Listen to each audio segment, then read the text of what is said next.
What if I told you? The problem isn't that you think too much. It's that your brain has learned to believe that thinking feels safer than acting. Every night, you replay conversations. Imagine different futures. Prepare for problems that never happen. And somehow, it feels productive. Because if you're still thinking, maybe you're still in control. But here's the uncomfortable truth. Overthinking doesn't protect you. It quietly steals your confidence, your energy, and eventually, your life.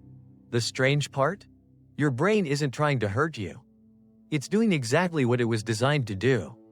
In this video, you'll discover why your mind refuses to stop, the hidden psychological loop almost everyone lives inside, and how to finally break free from it. Overthinking rarely looks dangerous. It often looks responsible.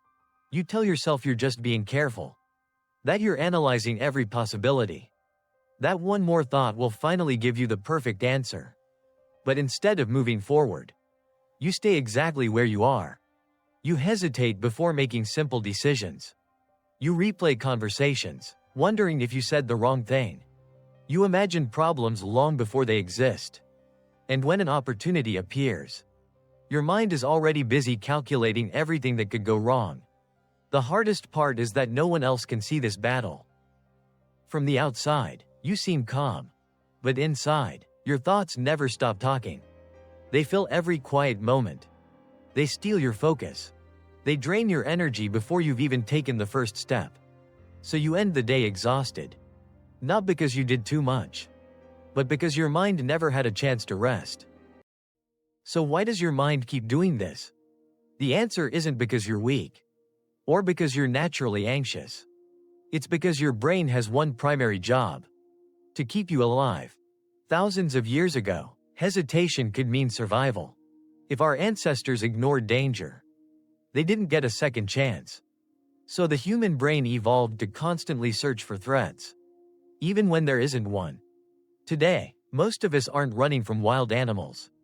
But your brain hasn't updated its operating system. Instead of watching for predators, it watches for embarrassment, failure, rejection, uncertainty. To your brain, these emotional risks can feel just as important as physical danger. And that's when overthinking begins. Your mind believes that if it can predict every outcome, it can protect you from pain. So it keeps asking, what if this goes wrong? What if I make a mistake? What if people judge me? The problem is, life can never be completely predicted, which means your brain never finds the certainty it's looking for. So the thinking continues, not because you're making progress, but because your brain mistakes endless thinking for safety. Thinking gives you something very powerful. Not answers. The feeling of control.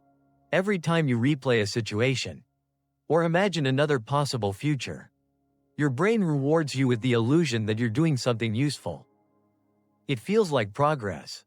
But thinking is not the same as moving. Imagine sitting in a rocking chair.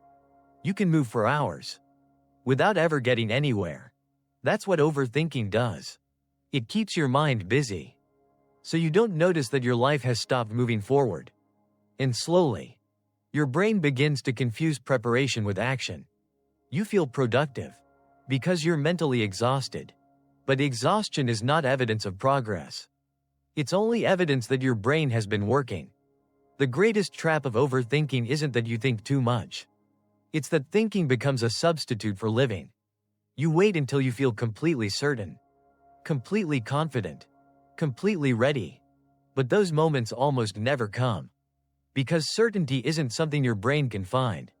It's something your brain keeps chasing. And while you're waiting for the perfect moment, life quietly moves on without you. So, how do you stop overthinking? Not by forcing your mind to be quiet. That usually makes the thoughts even louder.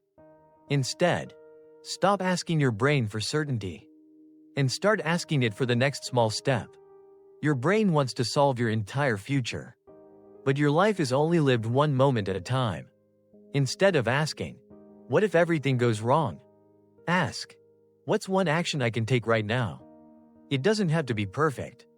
It doesn't even have to remove your fear. It just has to move you forward. Because action teaches your brain something that thinking never can. That most of the things you fear never happen the way you imagined. Confidence doesn't come before action.